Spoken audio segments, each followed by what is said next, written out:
İlahi, sevirəm könlü nəğməli, nəğmələr üstündə bəslənsin ürək. Qoy uca adına baş əysin millət, hər ürək oxusun qoy zərif kövrək. Həzin laylalarla böyümüşük biz, gözəl muğamlarla öyünmüşük biz. İndi gəl oxuyaq Tanrı ataya, çarmıqla öyünək böyümüşük biz. Əsərlər yazılsın şahlar şahına, səslənsin nəğmələr ucalsın göyə.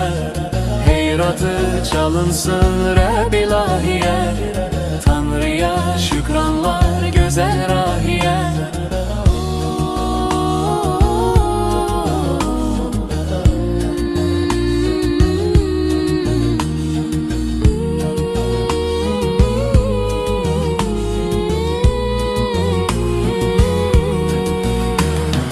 Musiki bugün bir güzel alemdir, ruhu sevindirir, könlü dindirir.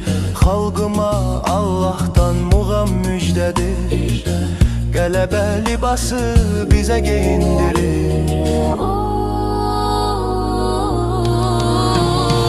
Mənasız olardı kamansız tarsız, heyratı olmazdı aşıksız yarsız. Koy könül olmasın seven Allahsız, imansız ümitsiz perverdigarsız.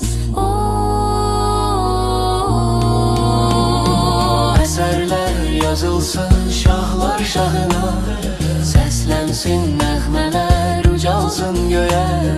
Heyratı çalınsın Rəbb ilahiyə, Tanrıya şükranlar